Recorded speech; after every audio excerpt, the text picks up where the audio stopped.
Derek Stingley Jr., the cornerback from the Houston Texans, agreeing to a 3-year, $90 million deal, $30 million per year average there for him. That makes him the highest paid cornerback in the NFL. Now, this is off the heels of just last week. J.C. Horn signed a deal to become the highest paid per average corner in the NFL at $25 million per year. And when that happened, we were, I can't remember if we were live at the time, but I know we discussed it on the show.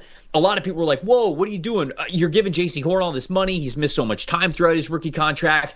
And we tried to tell people, hey, Stingley, Sauce Gardner, Trent McDuffie, Deron Bland, they're all eligible to have extensions now and especially going into next offseason as well. So what the Carolina Panthers were looking to do is get ahead of the curve. Hey, let's pay J.C. Horn a little bit more than Patrick Surtain, or I think it was Jalen Ramsey actually that is actually technically the highest paid corner because he's just a little bit above Patrick Surtain. So you're paying him just a little bit above that so he'll agree to it.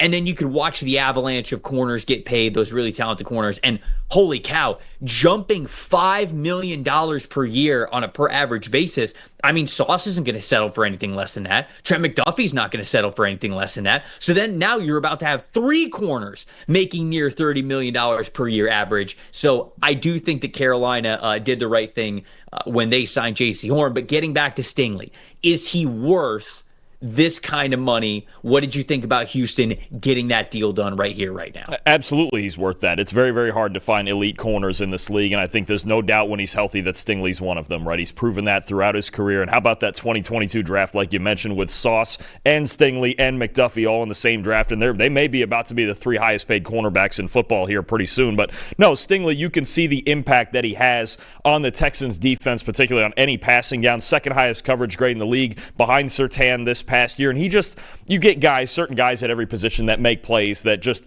the normal players don't, right? And Stingley's that guy. 7 interceptions this year, 11 pass breakups. I think he just is one of the elite players at the position, and he just got paid like it, right? We don't see on a year-to-year basis more than 6 to 8 elite corners in the league. Obviously, there's so many receivers and all the rules and everything lean towards offense. When you have these guys at this position, Surtain, Stingley, eventually we'll talk about Quinyon Mitchell and Cooper DeJean with the Eagles, Sauce Gardner. When you have those guys, you have to pay them because it changes the way your entire defense operates, especially, when you think about schematically, say the Texans, DeMeco Ryans, for the most part, is a zone coverage quarters kind of coach, right? But with Stingley and with Kamari Lassiter on the other side, he can get in man-to-man looks against certain teams and still have success. So what that does, having those elite corners on the outside schematically for you, you can't really build that just with, there's certain other times, say with a pass rush, where you can build it with a unit, and I've got a bunch of guys who are fresh on part-timers, right? It doesn't work like that in the secondary. You have to have elite talent in the secondary if you're going to keep up with these receivers that we have now that are just freaks all across the league. Stingley's one of the elite players, not only at his position, but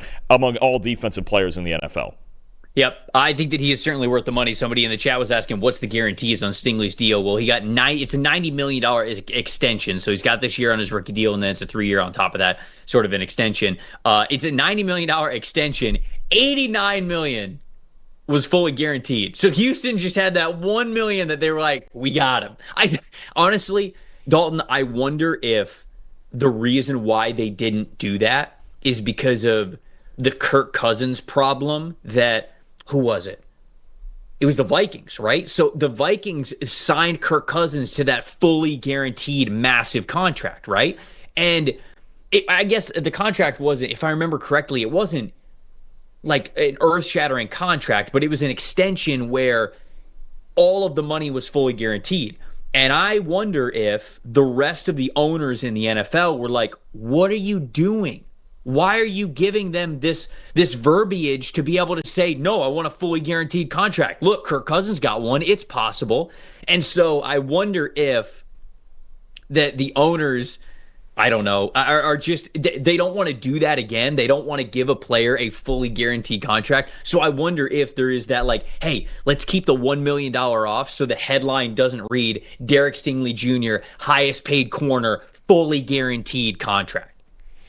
I just wonder if that's the case. Because why else are you holding $1 million from being guaranteed? Right. I mean, it seems semantic for sure, because isn't that the reason basically the Browns are also having the big issue with Deshaun Watson? Wasn't that contract fully guaranteed as well?